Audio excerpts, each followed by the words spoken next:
L'Assemblée nationale adopte un projet de loi renforçant le partenariat entre les secteurs publics et privés.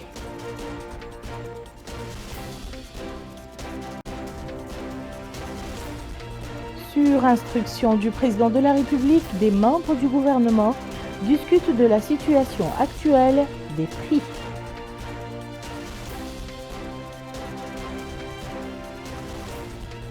Le ministère de l'Éducation nationale prime l'équipe nationale ayant participé au 2e Olympiade arabe de mathématiques. Madame, Monsieur, bonsoir et bienvenue dans ce journal. L'Assemblée nationale a adopté au cours d'une séance plénière tenue aujourd'hui à Nouakchott sous la présidence de Monsieur Cheikh Oulbaïa, son président, un projet de loi amendant et complétant certaines dispositions de la loi numéro 2017-06 en date du 1er février 2017 relatif au partenariat entre les secteurs publics et privés. Abdoul Adamaba. Au menu de cette séance plénière tenue sous la présidence du président de l'Assemblée nationale, Cheikh Oulbaïa, l'examen du projet de loi numéro 06-2017 du 1er février 2017 relatif au partenariat public-privé. Ce projet de loi vise à introduire des amendements dans la loi en vigueur afin d'améliorer les services et accroître l'efficience dans les dépenses publiques. Les parlementaires se sont tour à tour exprimés. Ils ont mis en avant l'importance de fournir des garanties nécessaires pour protéger les investisseurs et mettre en place un mécanisme de suivi de la mise en œuvre des contrats de partenariat afin qu'ils atteignent les objectifs visés. Les députés ont aussi précisé la nécessité de tirer profit des expériences précédentes avec les pays voisins afin que les partenariats entre les deux secteurs soient fructueux et au profit des parties concernées. Ils ont enfin déclaré que ces amendements permettront de corriger les déséquilibres qui ont été relevés dans la loi actuelle. Le ministre des Affaires économiques et de la promotion des secteurs productifs, Ousmane Mahmoudou Kane, a lors de son intervention souligné que ces amendements permettront au secteur privé de participer activement à la vie économique du pays. Cette proposition de loi, indique le ministre, compte améliorer la gouvernance des PPP et impliquer le secteur privé dans un cadre plus transparent, plus compétitif et plus performant. Il a par ailleurs indiqué que cette loi permet entre autres la mise en œuvre de programmes d'investissement public et l'amélioration de la qualité des services. Les députés ont à la fin de la séance plénière adopté les modifications apportées à ce projet de loi. Des membres du gouvernement se sont réunis aujourd'hui au siège du ministère du Commerce, de l'Industrie et du Tourisme à Nouakchott pour examiner la situation actuelle des prix et chercher les voies et moyens d'y faire face.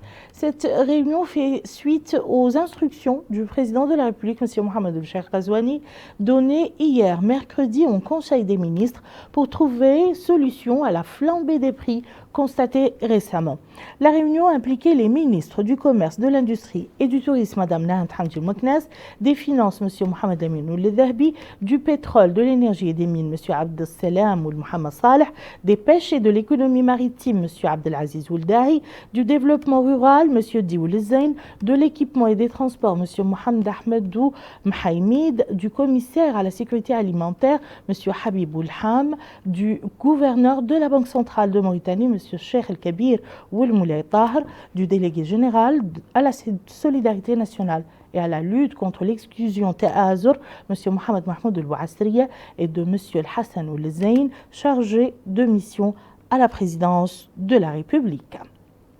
Je vous le disais en titre, les membres de l'équipe mauritanienne ayant représenté brillamment le pays au 2e Olympiade arabe de mathématiques et leurs encadreurs ont été primés aujourd'hui à Nouakchott par le ministre de l'Éducation nationale, l'enseignement technique et de la réforme, M. Mohamed Melhaini Nouleyi, lors d'une cérémonie solennelle. Bokar Baylaban nous en dit plus.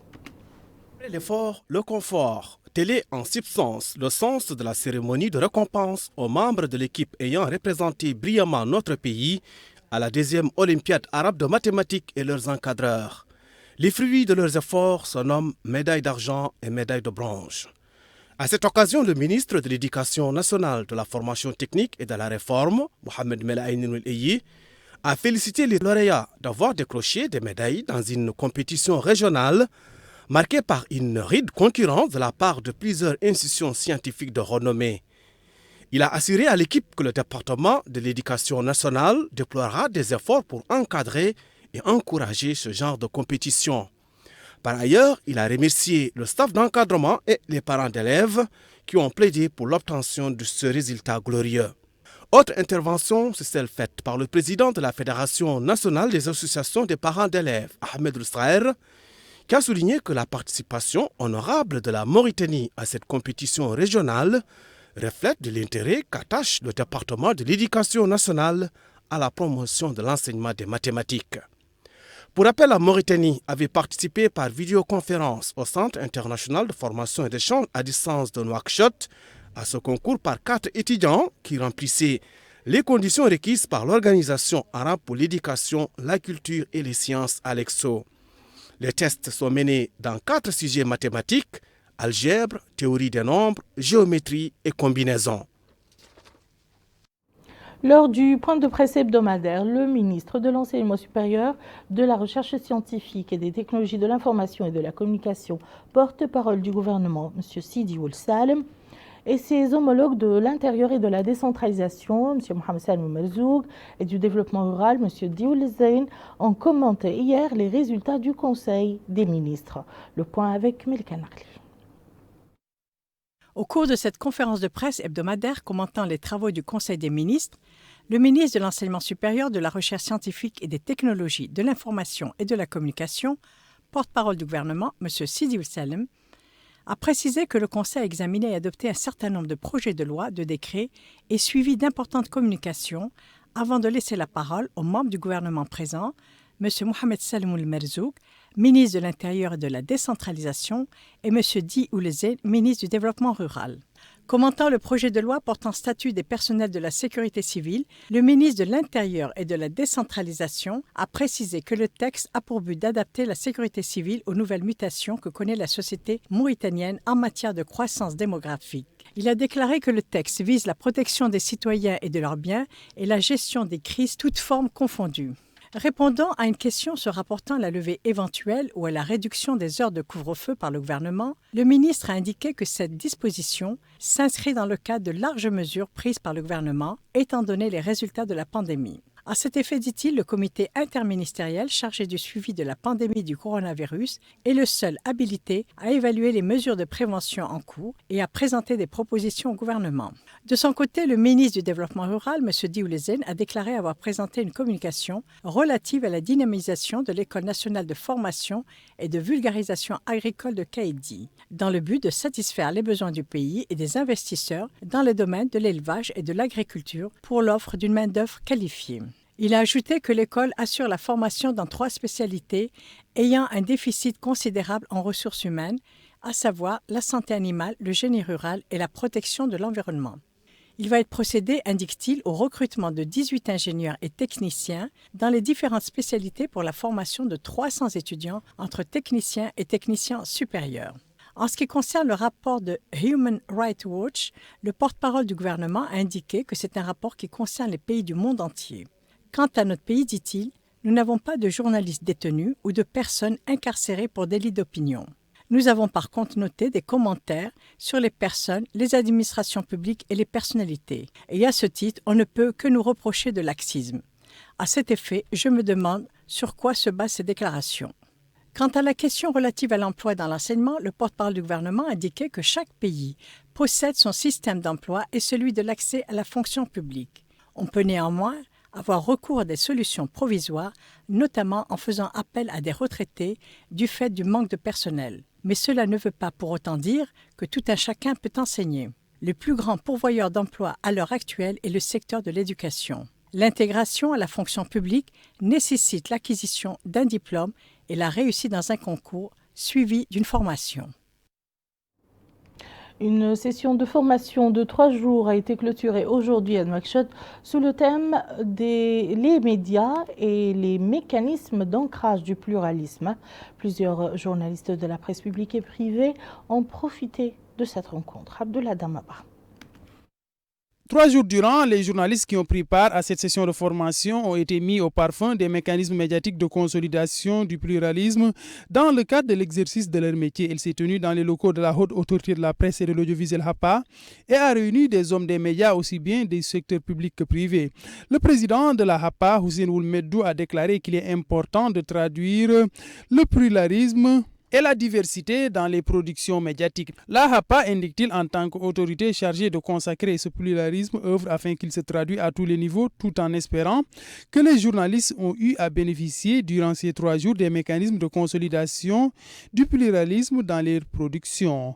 Les participants ont apprécié ces rencontres. Ils ont aussi affirmé qu'ils avaient besoin de cette formation et comptent, dans le cadre de leur tâche, mettre en œuvre ce qu'ils ont eu à acquérir durant cette activité. Ils ont à la fin de ces sessions de formation reçu des attestations couronnant ainsi leur participation à cette activité.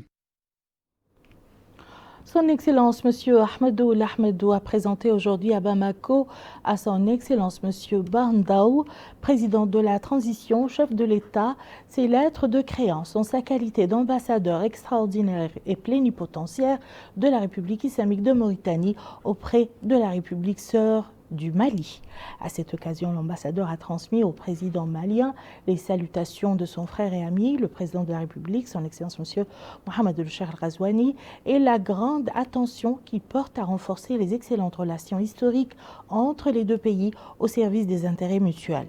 De son côté, le président Bandaou a transmis ses salutations à son frère, le président de la République, et sa gratitude pour les efforts qu'il consent pour réaliser la stabilité et le développement au Mali et dans toute la région du Sahel.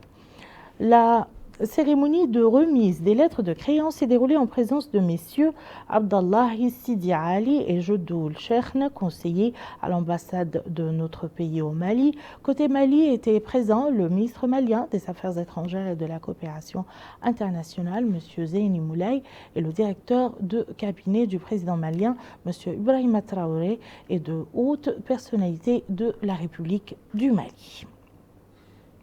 Place maintenant au point de presse quotidien du ministère de la Santé relatif à la dernière situation de la pandémie Covid-19. Chers citoyens, la situation épidémiologique durant les dernières 24 heures est marquée par la notification de 54 nouveaux cas, dont 53 cas communautaires. Également, on note la guérison de 141 personnes de cette maladie et on déplore 3 décès. Ainsi, le total des cas depuis le début de la pandémie a atteint 16 266 cas et les guérisons 14 970. Quant aux décès, on en a eu 410. Yarhamullahu jami'an. Les cas actifs ce jour sont au nombre de 886, dont 47 avec des cas simples, des signes simples et 29 en situation critique. Les nouveaux cas se répartissent comme suit entre les Muqata'a, 2 à Basknou, 1 à Djigani, 2 à Kankossa, 3 à Kifa, 1 à Kayedi, 4 à Boutilimit, 1 à Mederdra, 2 à Arkiz, 4 à Nouadhibou, 1 cas à Gjush, 3 à Oksar, 2 à Sebkha, 15 à Tevraghzena, 1 cas à Darnaïm, 3 à Tiarit, 4 à Toujounim, 3 cas à Arafat et 1 cas à Elmina et Riyad. Les tests effectués au cours des dernières 24 heures sont au nombre de 1019, dont 1072 de diagnostics répartis entre 715 tests rapides et 357 tests de PCR. Et ils se répartissent ainsi qu'ils suit entre les régions: 67 au Hod Sharqi, 12 au Hod Larbi, 119 à Nasaba, 44 au Gorgol, 77 au Brakna, 59 au Trarza, 17 à Nadra, 57 à Nouadhibou, 6 au Tagan, 39 au Guédimaka, 15 au Tirzemmour, 74 à Ninchiri, 482 à Nouakchott-Ouest, 77 à Nouakchott-Nord et 74 à Nouakchott-Sud. Le total des tests est donc de 178 831, dont 152 857 de diagnostics, répartis entre 118 833 tests rapides et 34 026 tests de PCR. Un grand nombre de retraités ont salué la décision du président de la République d'augmenter leur pension de retraite. Les retraités qui ont servi l'État pendant des décennies vont au cours des prochains jours voir doubler leur pension et pouvoir l'empocher à la fin de chaque mois. Mohamed El-Khattat. Aboul Mohamed, un retraité depuis plusieurs années qui a connu comme bien d'autres retraités des conditions de vie difficiles, revient dans sa modeste demeure après une rude journée passée à chercher à savoir où en est l'augmentation de 100% de la pension de base pour les retraités annoncée par le président de la République lors de son discours à la nation le 28 novembre dernier. J'ai, dit-il, pris connaissance de la mesure prise par le président de la République relative à une augmentation de 100% de la pension pour les retraités. Je suis allé à la solde rencontrer le directeur pour en savoir plus. Il m'a remis mon bulletin de salaire du mois dernier et celui de ce mois de janvier 2021. J'ai constaté qu'effectivement, cette augmentation a été appliquée et qu'au lieu d'être trimestrielle, elle est devenue mensuelle. C'est un grand soulagement et j'en remercie le bon Dieu. C'est une bonne nouvelle qui a été exécutée à la lettre et je remercie le président de la République du fond du cœur. Il est vrai que l'augmentation de 100% de la pension de base pour tous les retraités, le doublement de la pension des veuves et de leurs prestations d'assurance maladie, ainsi que le paiement mensuel de cette pension pour les retraités sont des mesures inouïes qui auront des répercussions positives sur la vie quotidienne des milliers de familles mauritaniennes dont les conditions de vie changeront en bien. Pour le directeur de la solde et de la pension, Mohamed Amin Diaw, ces mesures présidentielles qui ont touché les retraités, les veuves et les orphelins doubleront de 100% leur pension et la direction du budget a achevé de mettre en œuvre les procédures disponibilisant ces acquis qui entrent en exécution à partir de ce mois de janvier 2021. Depuis le 16 janvier, nous avons tout fini et dès la semaine prochaine, ils pourront percevoir leur pension majorée à hauteur de 100%. Ces mesures étaient de vieille doléance, prenant le paiement de la pension à la fin de chaque mois. C'est maintenant chose faite. L'annonce de l'augmentation des pensions des retraités est une mesure qui a été saluée par tous, sachant qu'elle a longtemps été réclamée à chaque célébration de la fête des travailleurs par les syndicats, mais n'a trouvé oreille attentive que maintenant. Pour Mohamed Mahmoud Lebnou, du patronat mauritanien, c'est ce que l'on voulait, dit-il, et nous saluons cette décision parce que nous savons que ces couches vulnérables ont besoin d'être aidées. Nous remercions le président de la République, Mohamed Ould Cheikh Al-Qazouani, qui a été précédé par bien d'autres présidents qui n'ont pas accordé autant d'intérêt à la question, et l'application de ces mesures augure d'un bon avenir pour bien des familles mauritaniennes. C'est important, dit celui-là, pour nous les fonctionnaires retraités, et cette décision vient à point nommé. Rehausser le niveau de vie des citoyens et augmenter leur pouvoir d'achat, en particulier les retraités, sont des politiques que le gouvernement doit veiller à exécuter à travers le programme électoral du président de la République Tahahoudati, pour lequel il a été élu et dans lequel chaque citoyen veut se reconnaître. Direction à présent Rosso, la capitale du Trarza, où les autorités ne baissent pas la garde face à la pandémie de la Covid-19. Le centre de santé de Rosso reste d'astreinte pour assurer l'examen précoce des suspectés. Aminem Takhlil. C'est ainsi que se prépare Dr Mohamed Salim et ses collègues pour l'examen des patients hospitalisés à l'unité du Covid-19 au centre de santé de Rosso.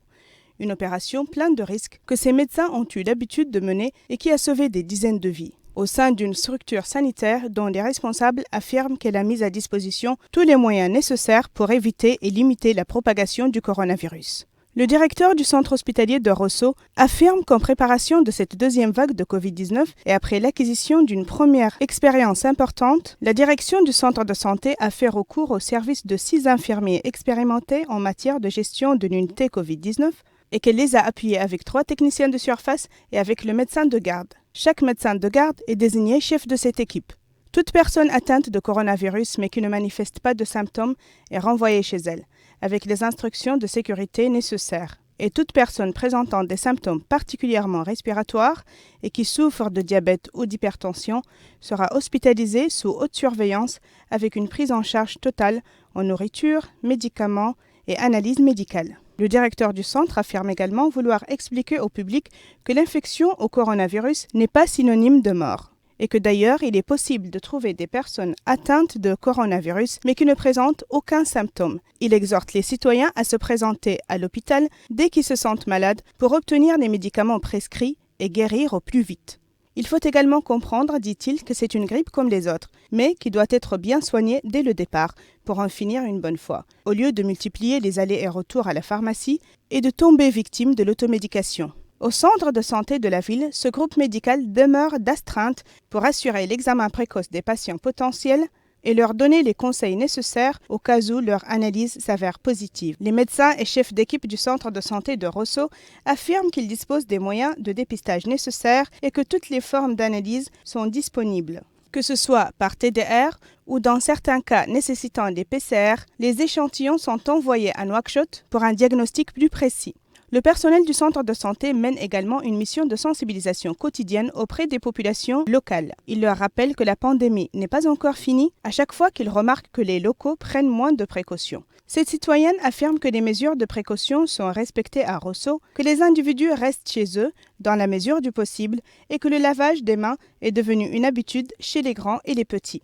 Et dans un climat régné par l'inquiétude de la propagation du coronavirus, les services de santé affirment la stabilité des courbes de santé à travers la Muqata'a. Dans la capitale économique Nouadhibou, ceux qui travaillent au bord de la mer ont changé leurs habitudes et se sont vite adaptés au nouveau rythme imposé par la seconde vague de Covid-19. L'application des mesures préventives varie d'une personne à une autre dans cet endroit qui offre de nombreuses opportunités d'emploi. Bokar Baylaba. À l'école d'enseignement technique et de formation professionnelle de Kaïdi, les cours se font dans le respect des gestes barrières. Que ce soit en cours théorique ou en cours pratique, les élèves et les encadreurs sont conscients de la gravité de la pandémie. Yahya Mustafa Ould Sidi Yahya est le directeur de l'école. Il affirme que l'établissement a pris des dispositifs pour que les cours se fassent selon le protocole sanitaire, rappelant les enseignements dispensés par l'école. En classe, tous sont tenus de porter un masque. Élèves et encadreurs doivent respecter les gestes barrières. Sar Abdul Karim est surveillant. Il affirme que chaque élève est tenu de porter un masque en classe, de même que l'ensemble du personnel d'encadrement. Cap sur Nouadhibou, précisément le marché d'objets servant à la pêche artisanale. Là aussi, l'accent est mis sur le respect des mesures préventives pour endiguer la progression du virus. Cet homme affirme qu'il se tient strictement aux mesures préventives décidées par les pouvoirs publics, port de masque, lavage fréquent de mains, entre autres. Ainsi, les usagers de ce marché affirment que les mesures préventives contre le coronavirus sont respectées dans l'ensemble, en dépit du manque de prise de conscience de certaines personnes de la gravité du virus. Et on ne le dira jamais assez, mieux prévenir que guérir. Au Brakna, l'association des féminines pour la lutte contre la pauvreté et l'analphabétisme a lancé sa caravane caritative depuis la ville d'Aleg. Plus de 800 familles nécessiteuses ont bénéficié de l'aide octroyée par cette association. El-Hajj Abdallah Eddin. 800 familles nécessiteuses originaires de la ville d'Aleg et ses environs bénéficient d'une aide sociale fournie par l'association féminine pour la lutte contre la pauvreté et l'analphabétisme.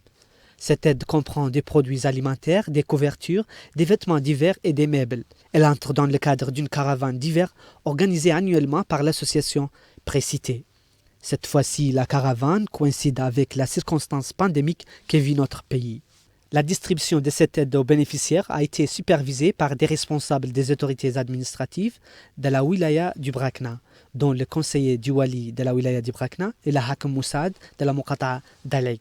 La présidente de l'association féminine pour la lutte contre la pauvreté et l'analphabétisme, Madame Fatima Mohamed Abdallah, a précisé qu'ils ont ciblé cette année les familles pauvres dans la ville d'Aleg et les villages environnants, en ajoutant que cette aide multicomposante complète l'effort gouvernemental entrepris en cette période de pandémie et va contribuer à atténuer les effets de la pandémie. Le maire adjoint de la commune d'Aleg, M. Mohamed Oulahmattal, a apprécié cette aide sociale qui cible les populations ayant un revenu limité tout en mettant en exergue le rôle de sa commune dans la lutte contre le Covid-19 au niveau local. Il a invité le gouvernement et les acteurs de la société civile à poursuivre ces interventions au profit des populations locales.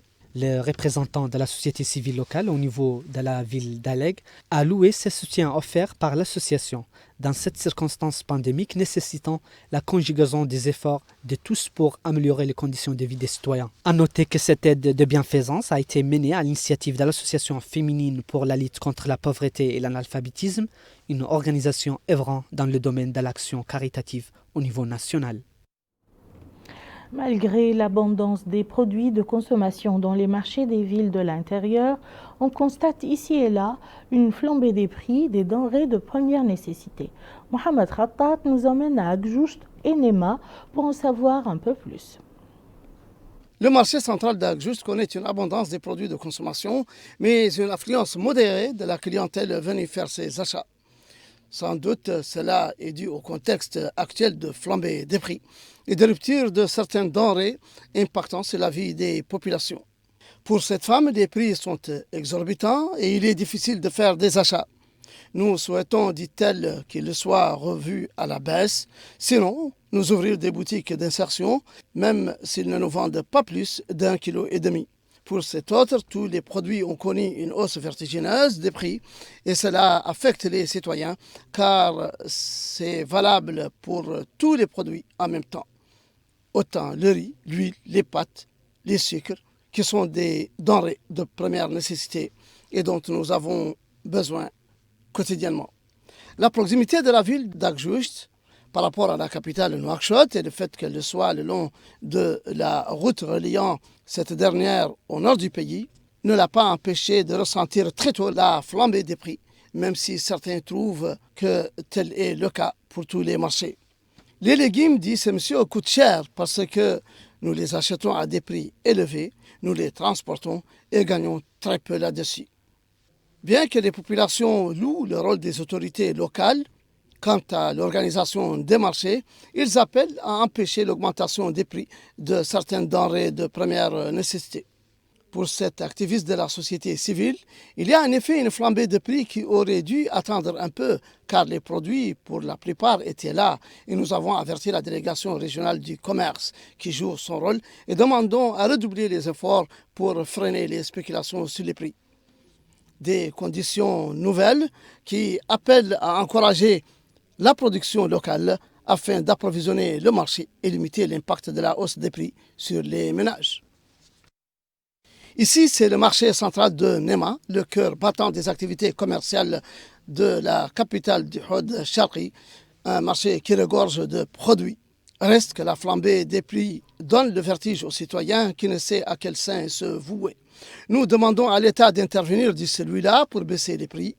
Les boutiques ouvertes pour nous soulager ont vendu tous leurs produits. Il n'y a plus de blé. Le sac coûte maintenant 6 800 ouguiyas. Nous souhaitons qu'il y ait plus de blé. Plusieurs produits de consommation ont connu une hausse vertigineuse, provoquant des critiques sévères adressées aux commerçants qui ont répondu que certaines denrées, telles le riz, les huiles, ont connu une augmentation, mais que cela est indépendant de leur volonté. Cela est dû, dit ce monsieur, à la réalité du marché mondial, mais bien des produits, comme le sucre, ont très peu augmenté. D'autres, comme certaines céréales, ont même diminué de 50%, affirme-t-il. Quoi qu'il en soit, l'espoir reste grand chez les populations que les pouvoirs publics interviennent pour arrêter ces spéculations sur les prix et diminuer ceux des denrées de première nécessité. Dans la wilaya de la Sabah, les autorités pédagogiques œuvrent à la mise à disposition du livre scolaire à l'attention des élèves de tous les niveaux d'instruction à travers une stratégie garantissant la transparence du processus de vente dans les kiosques. Eminem Tahlil. Avec la reprise scolaire et le retour des élèves au banc, reprend le débat sur la disponibilité du livre scolaire. Les avis des élèves sont multiples à ce sujet. Certains disent qu'il est disponible et accessible, d'autres demandent l'uniformisation de son prix et sa mise à disposition en nombre suffisant. Cet élève affirme que les livres de son niveau sont disponibles dans les librairies et les points de vente et qu'elle les a déjà achetés. Ces deux autres proclament qu'il est en rupture de stock et qu'ils demandent que les autorités concernées leur facilitent l'octroi de leurs livres respectifs à travers un contrôle strict du prix dans les points de vente. La direction de l'Institut pédagogique régional de la wilaya de la Saba affirme l'arrivée du livre scolaire de tous les niveaux à toutes les localités de la wilaya, à travers des points de vente spécialisés et avec des prix subventionnés.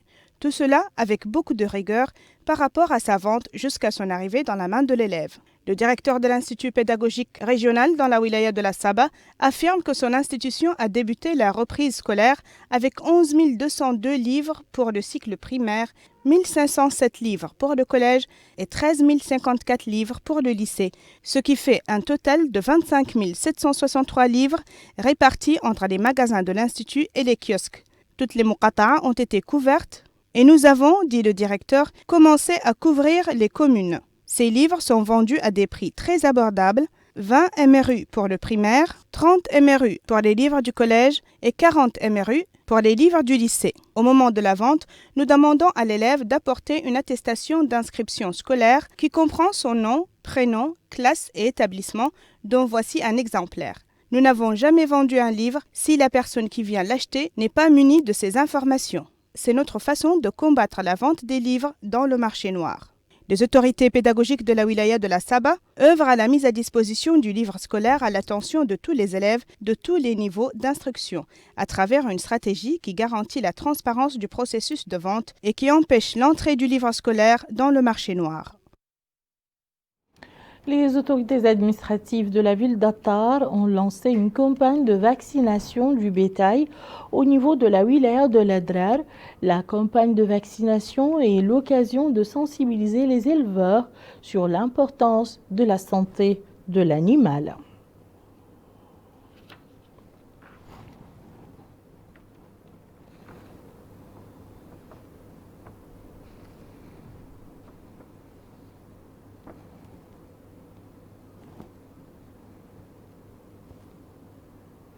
Fin du journal, tout de suite le rappel des titres.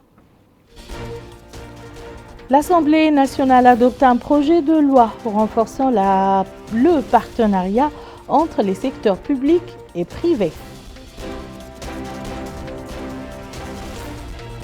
Sur instruction du président de la République, des membres du gouvernement discutent de la situation actuelle des prix.